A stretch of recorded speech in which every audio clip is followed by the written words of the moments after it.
Hello, everybody, and welcome to Wednesday and happy hour. You've made it halfway through the week. Congratulations. Happy hump day. I'm going to give everybody a few moments to join in, but I'm really excited about today's happy hour guest, and I'm really excited that all of you have decided to come and join me to hang out for another happy hour. As you may or may not know, over the last couple of months, we've been talking with some really amazing women from kind of all sorts of different trades and different areas and arenas of automotive and motorsports and different trades, welding, fabrication, all that good stuff. Today we have somebody a little bit different. We have a monster truck driver. She's also an awesome mechanic. She is a business owner. She's an incredibly cool woman, and I cannot wait to introduce you guys to her. Like she's joining in very shortly here, the one and only beautiful badass Becca McDonough.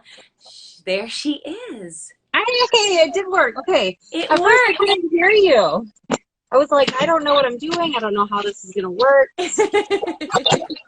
Well, you figured it out. I'm proud I of you. did. God, hallelujah. Cheers. Yeah. Well, I started off with this, but What is I'm that? going to. It's a Colorado Bulldog. What is a Super Colorado good. Bulldog? It's vodka, Kahlua, Bailey's, and I put almond milk. I think you're supposed to use half and half, but I never have half and half. And almond milk is healthier. I think there's supposed to be a splash of Coke in there too, but you know, Okay. the health is in here. So like the almond milk balances out all of the completely unhealthiness of the rest of it. Yeah, but I mean, it could be worse. No, absolutely. I'm intrigued. I've never tried that, but I think I'm gonna have to. So how long have you been driving monster trucks? Ooh, That wasn't supposed to be a difficult question, Becca. I know. I think it was gonna be 10 years. Oh my gosh. Next year. I started 2011. 2010, I got my very first opportunity to drive Donkey Kong in Costa Rica. And then in 2011, I had a full season in Dragon's Breath. So this was my 9th year. That's amazing. Yeah, it flew by. So many people ask that, and I feel like every time they ask me, I'm like, Right? I forget because time goes so fast. That's because we're getting old. I know. Don't even get me started. But that's incredible. And I know it wasn't an easy road for you to get there. When did you decide I want to be a monster truck driver? Yeah. I always loved big trucks and I loved racing. Like, I feel like my whole entire life. My dad, the day I was born, literally raced out of the hospital. My uncle came in and said, "Look, Marilyn, my mom, if you don't have this girl by 3 o'clock in the afternoon, we're out of here. We have a driver's meeting to get to. We gotta go." And he was racing dirt track, right? So oh my God. we ended up like I was born like 309 or 311 or somewhere right after 3 o'clock. So it worked out. Everything was great, but I feel like it's kind of I was born into it. You know, when I was just a newborn, my dad was still dirt track racing and everything, and he's still a mechanic to this day. My mom is a service writer at Mills GM, so it's there. And I never really took too much interest in cars until I went to a Monster Jam event, and I was totally hooked. Like I said, I loved big trucks all my life, but never really had any sense of mechanics or anything, or never had any interest. You know, they made me learn how to change my own tire, my oil and everything. And I was like, this is so stupid. This is what I'm gonna have a boyfriend for, right? I was kind of, not to say one of those girls, but I really was one of those girls, because I feel like in retrospect, all of us are when we're kind of growing up. Like, there's always that little bit of a phase, like, that's for my boyfriend to do. He's going to take care of me. And then you kind of snap out of it, or at least I did. And I never even thought about it. Like, I never thought about my boyfriend or me or anybody doing. Like, I didn't even. Cars didn't even like occur to me. I was a total girly girl though. When I was okay, that's what I'm saying. I was more the girly girl. Like, I loved big trucks, but I was like, whatever. Like, I don't need to change my own tire. Somebody will stop and help me. So what was it? Like, what was it about the monster trucks that lit you up and was like made you want to do that? It was just the energy of a show. the adrenaline, the smell, the sound, like everything totally like captivated me. And I almost didn't even go to that event in Minneapolis that year because I was, 15, 16 years old. And I was like, let me see what everyone else is doing tonight and see what's going on in town. And I was like, oh, nothing. All right. Yeah, sure. You guys got the extra ticket. I'll come hang out. I like monster trucks. All right. And then I walked out of the Minneapolis Metrodome. I was like, that's what I'm going to do someday. Like, that is exactly what I want to do. And you were how old? 15? Yeah, 14, 15, I guess. I know I couldn't drive. Maybe I had a permit then. I must have at least had my permits. I just know I was in ninth grade. That's amazing. That's when, I was like, that's what I'm going to do someday. I love I'm it. at a big yellow truck, and I want this and I want that, because I was watching Medusa, and she got out and she flicked her hair out of her helmet, and I thought it was the coolest thing ever. So I was like, yes, that's what I want to be someday. And ever since then, it just stuck. Do you think seeing a woman doing it was part of what made you like feel like you could do it too? 100%. Because I mean, yeah, sure. I guess it was just like one thing to like walk out and be like, yeah, that's what I want to do someday. But to have a woman doing it and seeing somebody else already do it, it was like, it's attainable kind of thing, right? I mean, not to say that somebody couldn't break barriers by any means. She had to get there somehow at some point, right? So, it was just one of those things that after that event, I was like, this is what I want to do. And going into 10th grade, I took a car services class. I took a welding course. I kind of just tried to like pursue it in small steps from there on out. But it was, I don't know, it was just that one show that took it to another level for me. That's so amazing. And I think I wasn't that person who knew at that young of an age what I wanted to be when I grew up. And so I always think it's so amazing to meet people who like had that vision when they were young and were like, that's what I want. And then went out and actually did it. Like that's well, and it's so hard, right? Because your parents are always down your throat. Like, what are you gonna do with your life? What are you gonna do? Come on, where are you going to school? What are you gonna go to school for? Everybody and their brother is asking you, and you're just like, I don't know. And I feel like I'm back at that point in my life right now. Like, interesting. Shoot, now what am I gonna do with my life? Right? Like, you kind of have to reinvent everything again. But in the same token, like as soon as that happened, I was like, this is what I'm going to do. And a lot of people were like, no, what are you really going to do? Like, what are you going to really do to make money? That's going to be a hobby. Like, what's your backup plan? Right. Yeah. I've had so many people kind of come down on that. And I was just like, no, like legit, like 100%, I'm going to race monster trucks for a living. And they're like, okay, well, what are you going to do when that doesn't work out? And I just kind of had that mentality, like it has to, it will, because I will make sure it happens, which I think that clarity is so amazingly important in anything in life. Like I remember when I first started my business and people were like, well, what are you going to do if it fails? And I'm like, that's not an option. Like if this way doesn't work, I'll try this way, and then I'll try this way, and then I'll try this way. Like it's just not an option. So exactly. I get it. Yeah.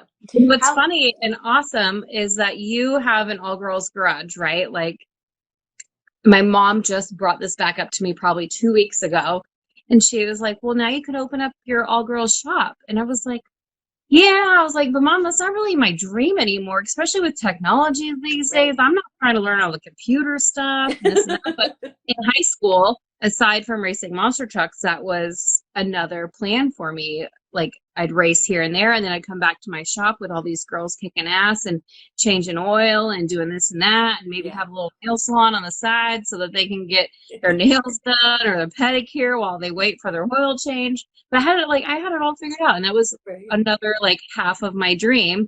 Yeah. And it's so cool to run into you during the whole monster truck thing, and they actually are living that other half of my dream. You've done it. Sisters from another mister. There you go. So how were your parents about it? I mean, your parents obviously come from automotive and racing and whatnot. Were they, when you came home and said, I want to be a monster truck driver, were they awesome about it, or were they, how did they feel?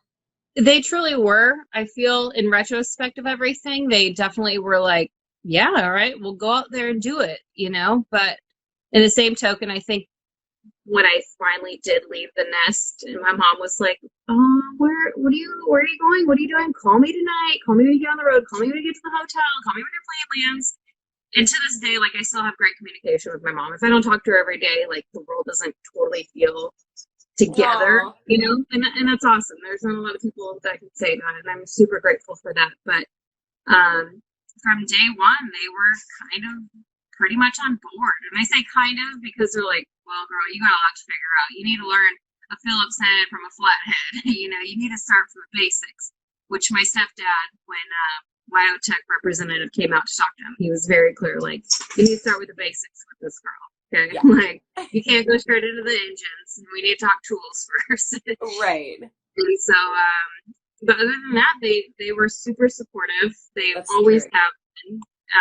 You know, I remember one day I was crying when I got off the bus because everybody in school was making fun of me because they were drawing their little snowmobiles from Minnesota. So for our core class, like, they were always drawing their snowmobiles, jumping a ramp at X amount of degrees and X amount of speed, and they would land at so and so XYZ. And I would draw a monster truck crushing cars and whatever, and everybody would make fun of me and like, oh yeah, he's gonna be a monster truck driver someday. And then the kids on the bus were going at it too. So I just came off the bus, super like down and out, crying, and I was like, Mom, I'm never gonna be a monster truck driver. Like, nobody believes it. And she kind of just didn't put into my pity party. She was like, do you want to do it? And I was like, yeah, obviously. You know, and she's like, well, then who the hell are they? I love Prove it. them wrong. Get out there, kick some ass, and do it. And she's like, by the way, get the floor mopped. Like, quit crying. Wipe your tears. Come on, get your chores done. Yay, Mom. Exactly. It's the tough love I needed, and to this day I love. And at the time, I was like, she's so heartless. You know, she doesn't even feel anything for me. But today, it's like, I can't wait to be that tough on my kids because Right. that's what they need. They need that tough love. Like, you want it, go get it. Don't let anyone tell you you can't. And that's exactly what she was getting at. Like, if you want to do it, go out there and do it. Don't sit here and cry about somebody thinking you can't. I love it. But, yeah. That's fantastic, and thank God for parents like that. Like, that's truly incredible. Not everybody has that story, so yay for Becca's mom and dad for being super supportive. Right? I know, I definitely couldn't be here without them. That's for sure. So it couldn't have been a very like straight path to becoming a driver from having the dream, drawing pictures of it, to doing it, and not just doing it, but doing it to the caliber and the level that you do with the recognition that you've received for it. Like, what was in between that? How did that path go? Yeah, it definitely was not I was at the right spot at the right time kind of thing. After high school, I applied for Biotech, and I studied high performance engines and chassis fabrication. And while in school, I wrote Medusa, who I watched flip her hair out of the helmet in 9th grade. And I was like, hey, this is who I am. This is what I want to do. I'm studying this, this, and this at Biotech, and someday I would love to be a driver. And she ended up giving me this guy's phone number, and she's like, here, contact this guy when you're ready. And I can't wait to see you at the green light.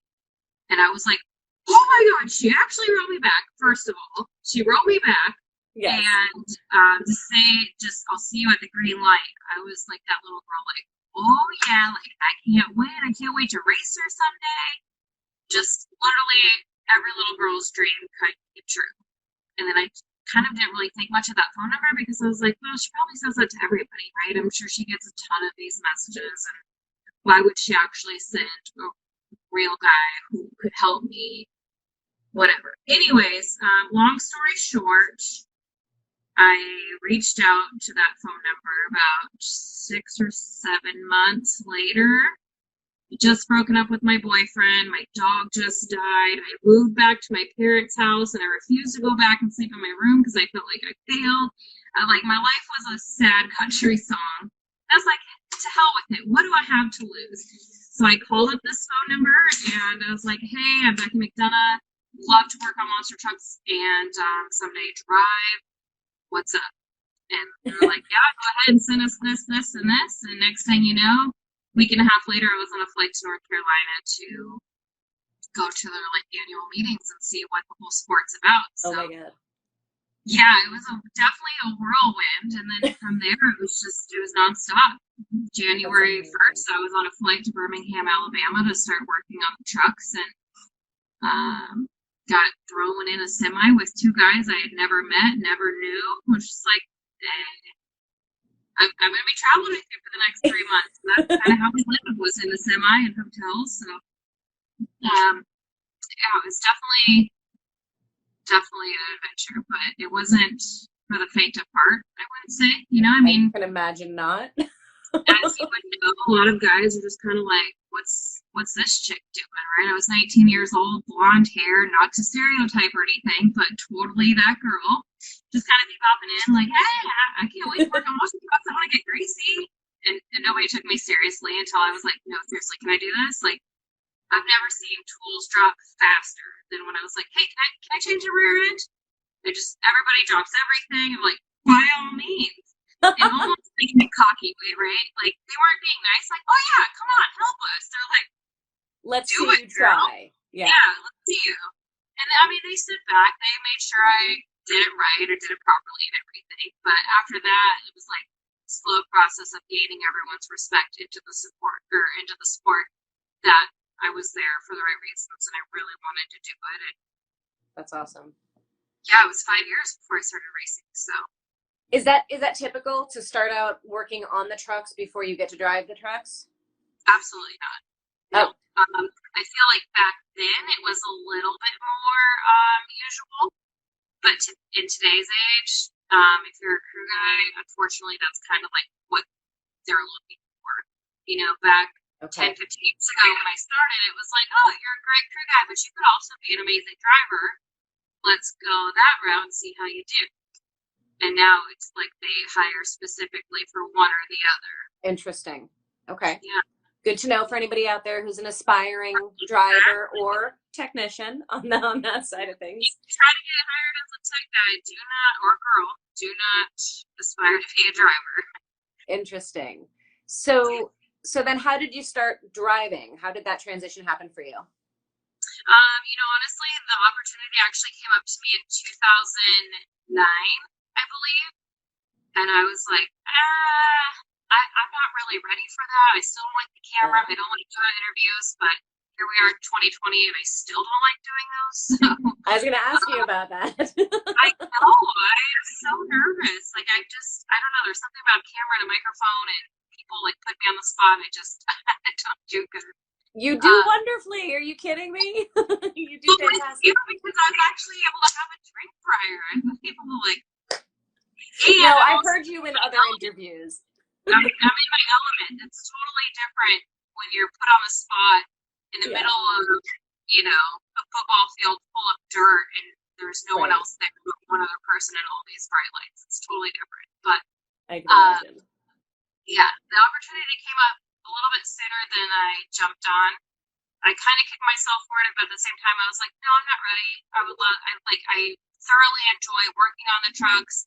And I loved who my teammate was, Cam McQueen with Nitro Circus. Like, it was just, I was just having the time of my life. And I enjoyed what I was doing. There was no reason for me to give that up and try to pursue something different when I was thoroughly enjoying what I was doing. So I stuck with it another year. And then Costa Rica, the opportunity came up for me to drive Donkey Kong because the original driver couldn't make it.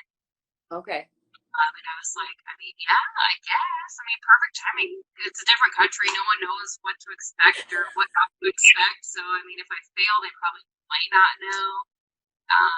And yeah, like my heart was racing. I was so nervous. I was going to say, were you terrified? Of course. And guess who I got to line up with? Medusa. On your first race? Like your first ride? Yeah, for my first show, or maybe it was my second show, but my first weekend. She was there also. And that's so amazing. I knew her all that well because back then tours kind of always crisscrossed and I never really saw her, so I didn't know her too well. Like, I know her now. She's actually coming to my wedding next month and she's going to be a reader. Like, it's so crazy how my life is like made full circle. I love it.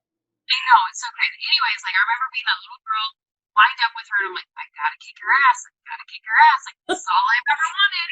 Can't lose. And then I really lost, and I was just like, whatever, I had to get her. I'm so happy. She can have it. I'm gonna do a donut anyway. That is such an amazing story. I absolutely love it. What does it feel like? I mean, because you went from like looking up to her and wanting to do what she was doing, and her being a role model for you, and now you're the role model. Like you're out there with young girls and young boys and like little kids just idealizing you and looking up to you and wanting to walk in your footsteps. And um how was that transition for you, like going into being the role model? How was that? I don't know. Sometimes I feel like it's not even really real.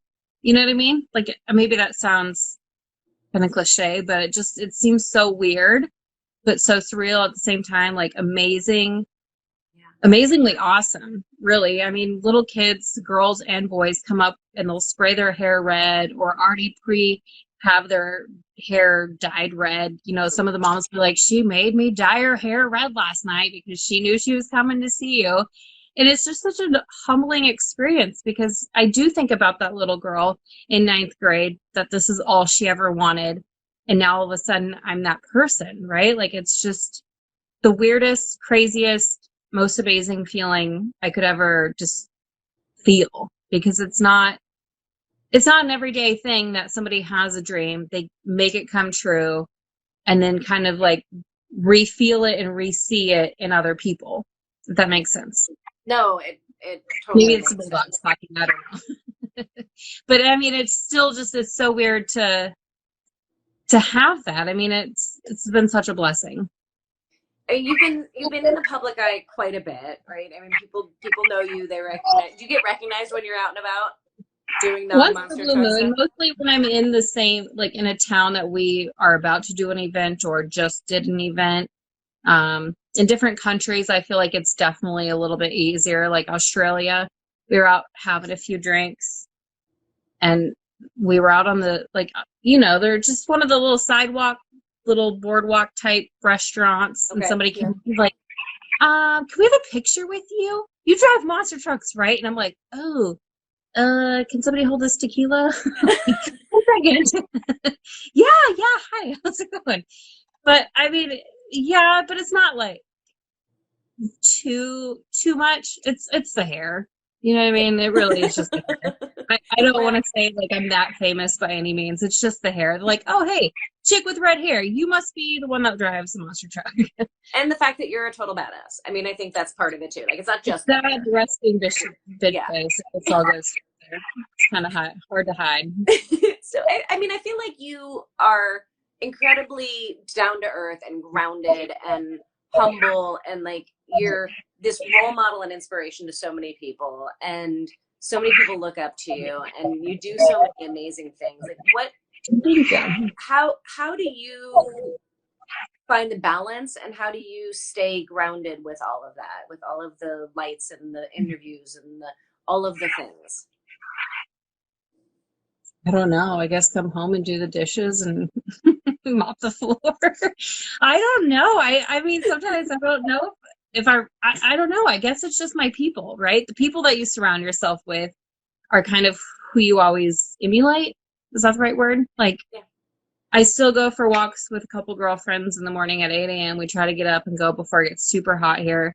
And it's just, I don't know, my family, my friends, they're just all very real people. They're not the people that are egotistical and try to like pump you up or anything. They're really down to earth. It's my people that keep me humble and grounded. My Aunt Nell, she always, forever, since I could remember, she always wrote stay gold.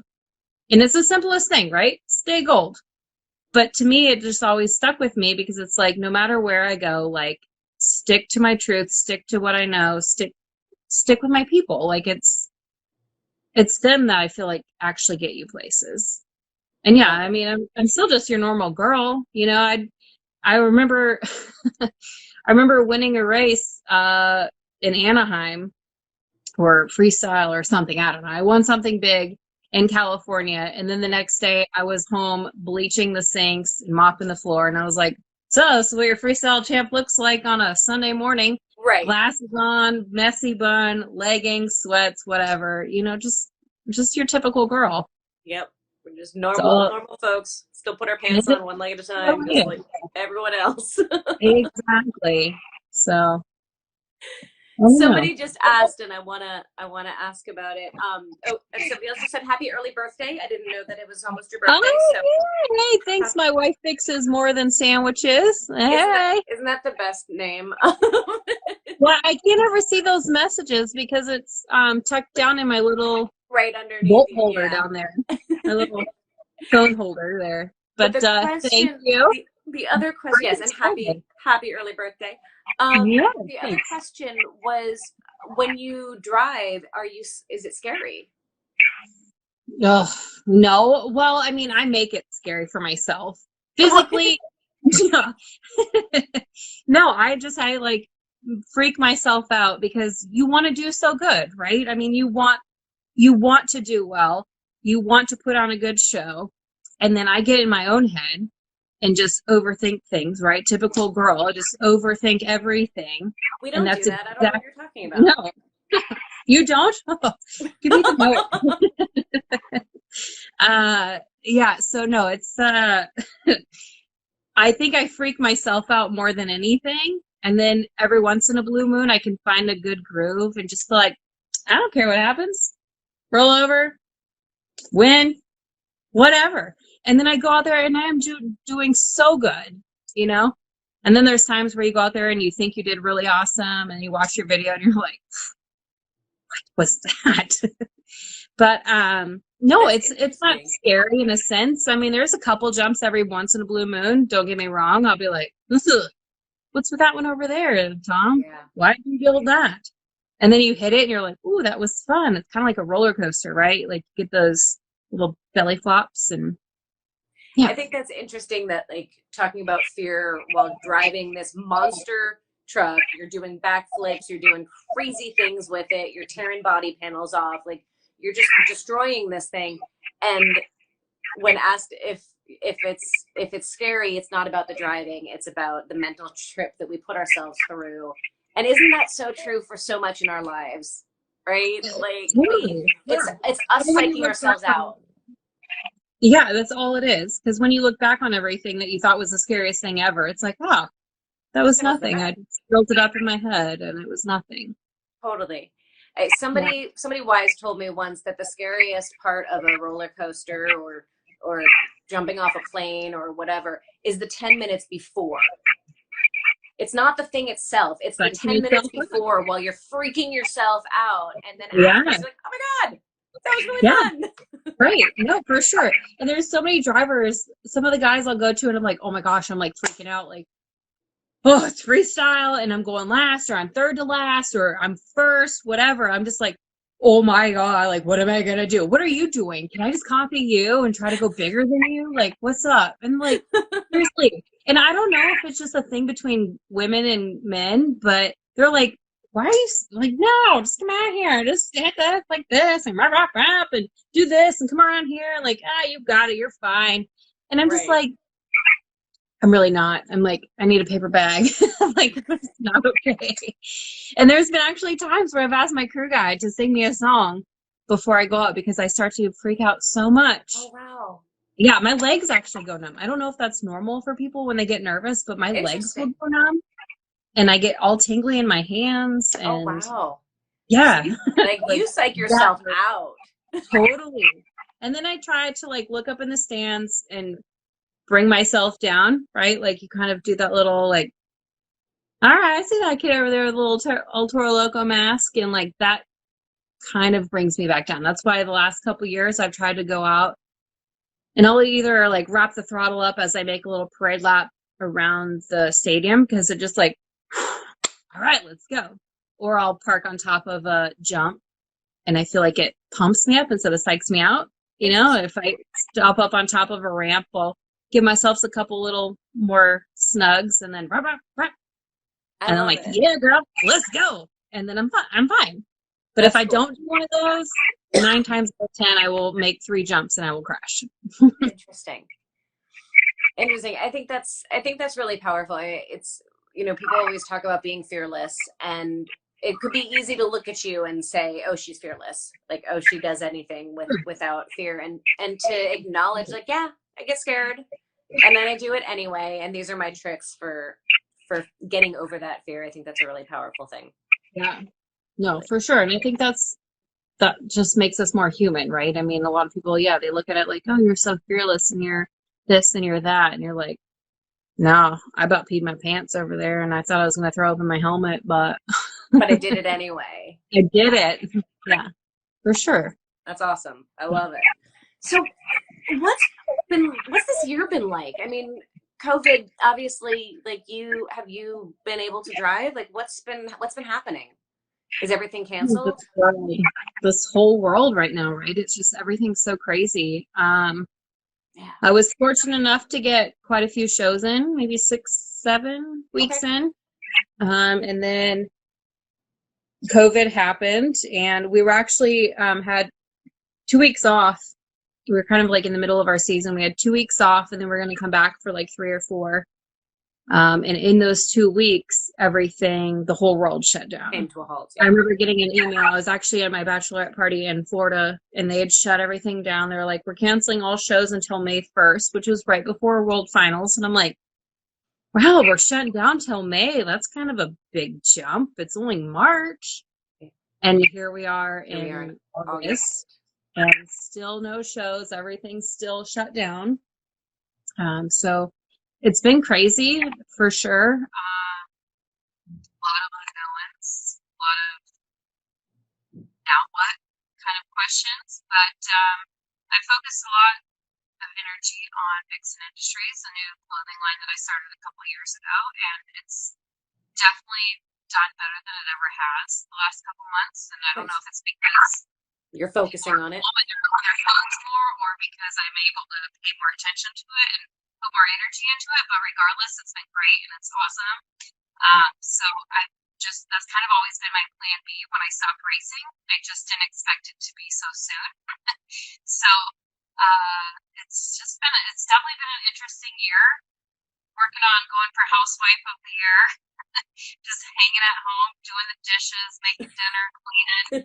I mean, my life's got really unexciting since everything shut down. I don't know. You have a business that you are building and growing, and you're about to get married. Your life is hardly boring, I'm sure. Well, I mean, I'm not busy, but I mean, it's just not as entertaining, especially so. You think you'll be going back to driving, yes? Or I mean, I hope so. I would love to eventually at some point, right? yeah. I don't know what Monster Jam has going for them, or when and where they're going to start picking back up, or who they're going to pick back up. So Right. at that point, I could just kind of keep my fingers crossed and hope for the best. But I mean, am I done with monster trucks for the rest of my life? Absolutely not. Like Good. that's what it is. And I'm Yeah. fortunate enough to marry a guy who has a monster truck. So you know, we just went actually last Sunday, pulled all the rear ends out of his truck, and it was so good to get my hands greasy. And I apologize, okay, my crew guy, if you're watching. Never helped you pull a rear end, but it was just good to pull out all the axles and everything. You know what I mean? Just get greasy and have that sense of normalcy again, and Yeah. be around the trucks and just kind of be in my groove of things. But Yeah. I don't know what the future holds. I'm just going to keep plugging away at Vixen Industries. And Yeah. So tell us about Vixen Industries since it's come up. yeah, it's this brand I started in 2017 because I feel like everything I see in the motorsports industry, it's always pink and typically gaudy, full of race cars, race trucks, whatever. There's prints on the front, there's prints on the back. It's just there's too much for my personal liking. I'm like, well, I can't be the only one in this whole entire world that feels that way. So why can't we have something like this that still speaks like somewhat about motorsports, but it's simple. You know what I mean? It doesn't have to be pink. it kind of clashes with my red hair, so I'm not a fan of pink. But Me neither. I'm not a pink girl. but you have pink in your hair. It's purple. It's purple, damn it. Okay, I'm so sorry. I get mad when people tell me I have pink hair too. It's supposed to be purple. No, it's always driven me crazy that, like, yeah, motorcycle wear or car stuff, like, it's always like, oh, we're gonna make a version for the girls, so we'll make it pink or lilac. Like, and I love purple, but I do not like lilac. And I'm not like, I would like to have a broader range of colors. Just because I'm a girl does not mean that pink and light purple are the only things that I like. Exactly. Why does it have to be? Like, it's so segregated. Like, why can't we have something that's super badass and just like a little chick? Like, Yeah. just there's got to be that happy medium. So that's what I'm trying to be. I'm trying to be that happy medium in there where it's still kind of girly, but not so girly that it's like, hey, I like racing and I'm a girl. So right. And you've got a couple of like catchphrases that you're known for, which I love. We started off with Be Pretty, Play Dirty. And actually, Rough, Tough, Pretty Stuff came from Medusa herself. Oh. Yes, she asked me about it a few years ago and was like, I think you should trademark this. You could take it way further than I can, you know, with the monster truck business and this and that. And I'm stepping out of monster trucks, yada, yada, yada. And I was like, I got the money to trademark it. I love it, but I can't. And then 3 years later, it still wasn't trademarked. So I was like, hey, you still mind? Like, maybe I'll do it now. So we got that one, and Bustin' Parts, Breaking Hearts. I mean, that's totally a racer chick saying without being too girly. Yes. But yeah, it's a whole different, I got so many different, I don't want to say logos, but designs. It fits pretty much, I feel like, all the broad spectrums. Even if you're not a racer or you're not a mechanic kind of girl, you're more of the hunter, or you're a stay-at-home mom. Like, it's still the same. Like, we're all in this together, and I kind of just want to build, like, a powerhouse tribe of women that are just uplifting everybody, because that's a force to be reckoned with. Cheers to that. I'll drink to that one all day long. Do you mind if I open some wine while I'm on? No, go for it. Go for it. You know if that was on plate. No. We're drinking. We're good. We're good. And I apologize. I'm not drinking from the requisite Girl Gang Garage wine glass because I'm in a wine glass? Oh, I do, and you will have one because I'm sending you one as a thank you for being on Happy Hour with me. But I'm in a hotel room, so I'm drinking from the hotel room glass. Well, I'm a little jealous that you're in a hotel room. I've never missed hotel rooms more in my life. That's when I thought I couldn't get enough of them things. Like, oh, it would be so nice to be back in a hotel room. I'm loving being home. I'm home now for longer stretches than I've ever been. And it's kind of nice. Like, I think my cats are like, who are you? Why are you in our house? But it's nice. I like it. For sure. I know. I actually was a little scared that me and my other half wouldn't get along very well. Because every time I stay home for like 2 months, it's like, I just need to leave. I need to get out of here. But it's been good. We've been getting along better than ever. You're still getting married? It's still on? Knock wood. Everything's been going good. We get along great. But I mean, typically, I feel like there's always this little wave when I'm home for too long. Like, I'm just ready to run. I need to get out of here. Stayed home for too long. And I guess maybe I kind of got over that bump. And now things are just a nice groove. But yeah, we're still getting married. I love 37 it. days, I think, which is scary. 7 days? Huh? Did you say 7 days? Oh, 37 days. Oh, I'm like, holy. No, but still, I'm about shitting myself at 37 days because it's coming so quick.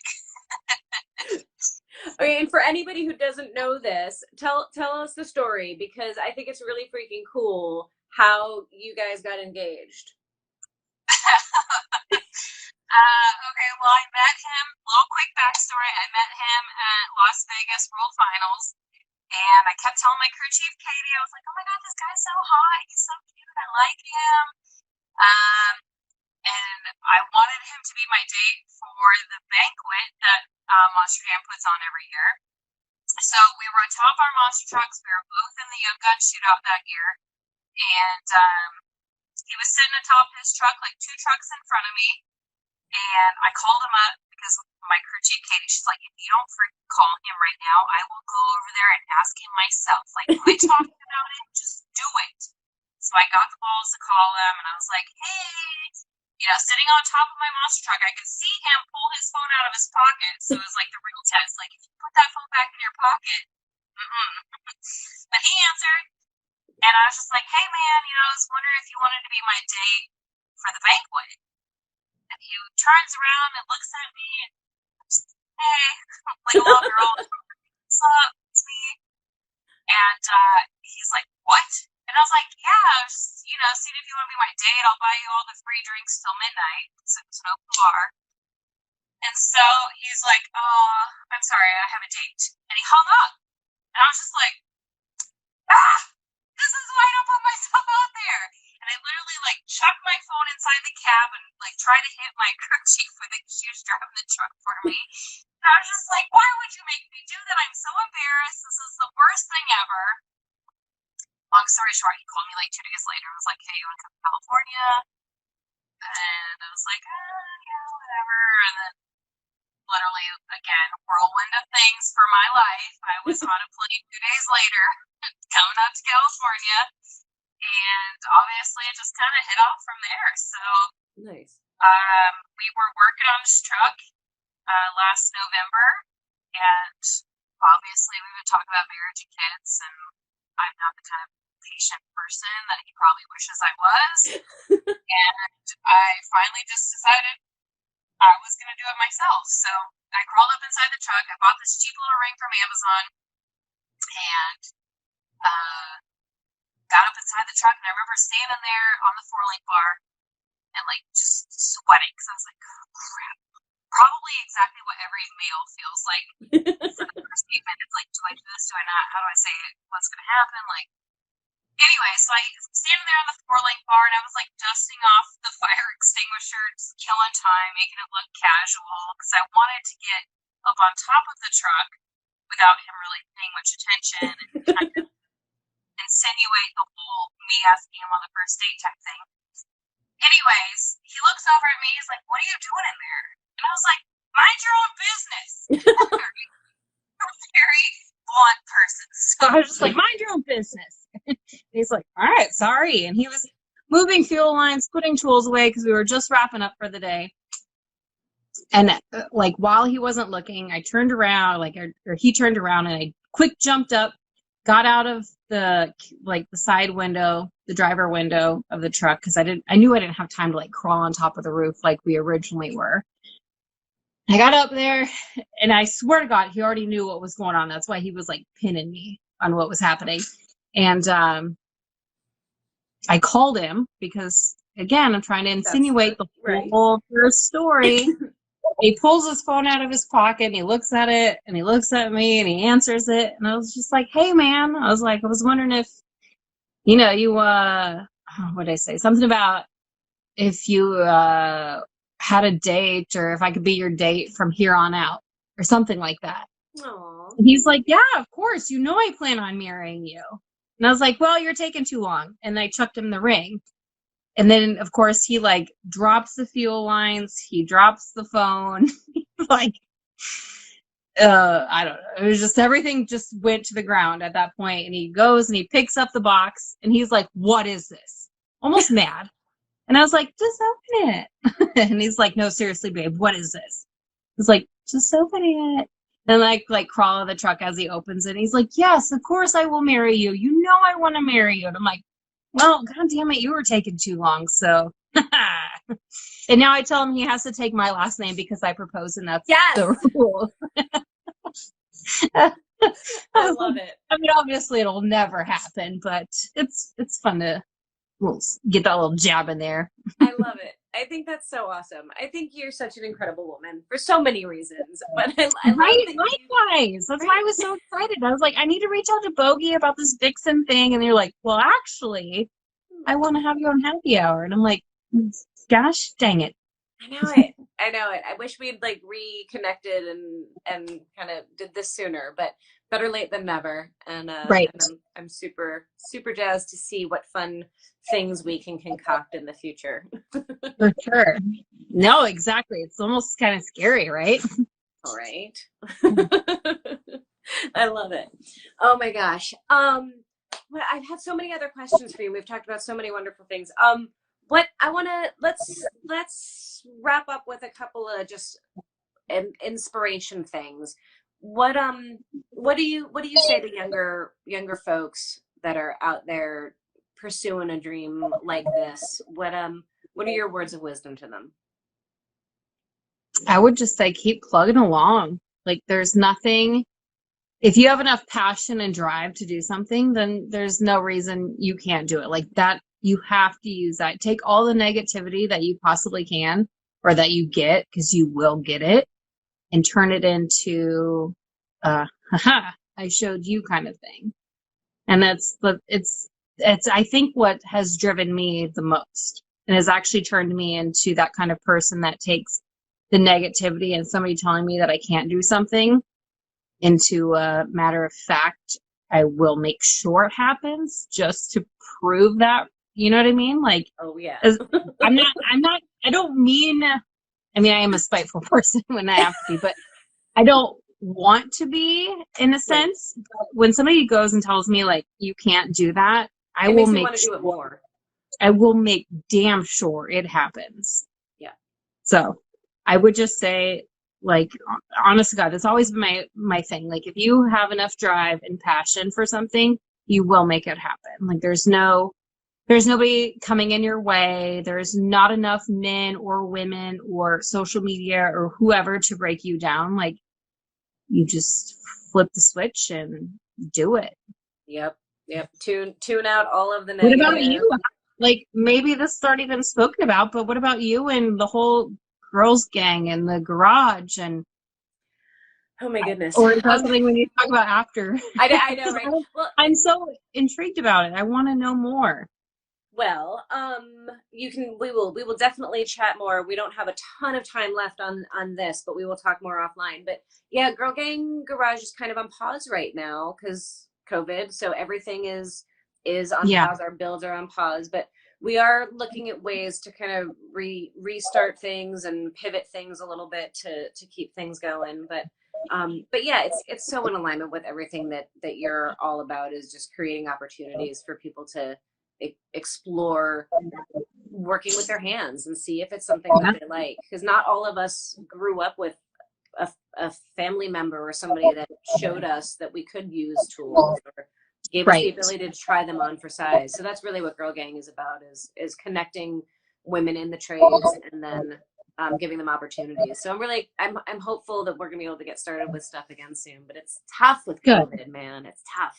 Right. Yeah. We just never know when is it really going to actually end. But Who I knows? think what you have going is totally incredible and an Yeah. amazing adventure for so many different women. In fact, I actually think Brittany, right? Brittany, Yeah, that's right. I I forgot we went had to, that connection. Yes. yes, I went to college with her, right? Yes. And then she worked. So, for those who are listening and don't know who the heck we're talking about, Brittany was a technician at my repair shop, and she had worked briefly for Monster Jam and had Oh, worked she with, did? What? yeah, How do I not know she this? worked briefly for Monster Jam. I think she was only there for like a season. And she had gone to school with you. So there was like all these like Yeah. weird connection things that happen. I heck, women are such a small percentage of what we do, of these We're all industries, that Spider weapons. it's not Yeah. surprising that we all know each other. Well, I remember when she reached out to me and was talking about working with you in your garage. I was like, did I go to high school with her? Was it college?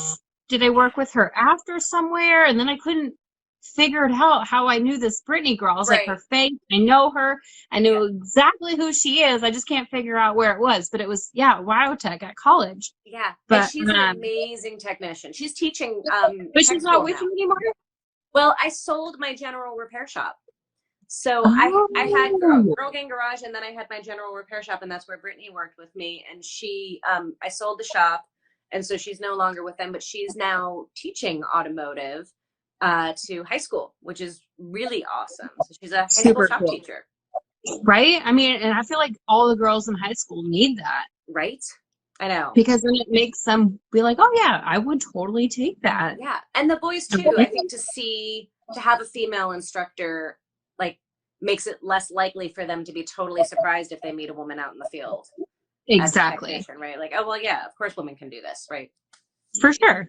Yeah. Yeah. Like, oh, actually, I learned how to weld from a chick. So. Nice.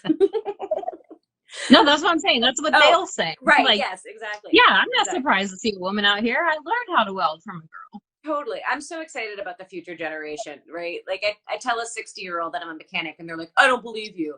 But I tell a 12-year-old boy that I'm a mechanic and he's like, okay. Right? Like it doesn't faze them anymore, right? Like the next generation, like they're just totally not fazed by it. And I think that's fantastic. Okay. All right, cool. No, yeah, totally. But still, I mean, it's super neat to see. And I feel like maybe it's just my generation, but when I see other women out there mechanicking, I'm like, for real? Like, I can see them in the midst of everything. And I'm like, that chick's really doing it. Hell yeah.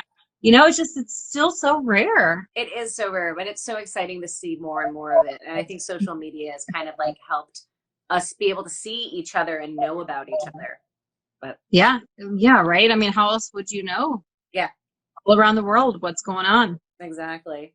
So we have 7 minutes left because Instagram only lets us do. Count down. Yeah, Instagram only lets us do an hour, then they cut us off. So we will totally have you back again for another happy hour. But I want you to there's been a bunch of comments and questions. There's folks who want to connect with you and want to ask you questions.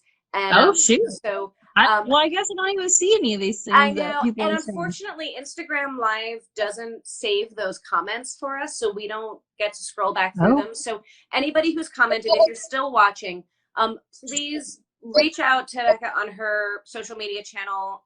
I know that you're probably a whole lot like me, busy, but do your best to like keep in touch and respond to people. So yeah, I'll check where can they find you? What I just learned about those the messages where you're not connected to people, but the little direct messages, the requests. Yes, just learned about those. So yeah, I'll check them out. All right.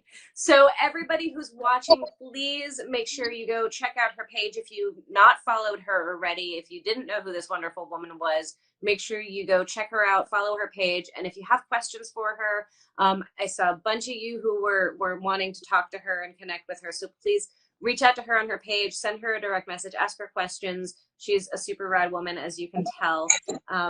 And I thank everybody for joining in and hanging out with us. But most of all, Becca, I thank you for hanging out with me. We need to do this more often. For sure. Thank you for having me. This was amazing. Absolutely. So even if it's not a live deal, we should probably keep in touch a little bit more. I agree. Cheers to that. And you have a fantastic birthday. Have a fantastic wedding. And we will talk soon.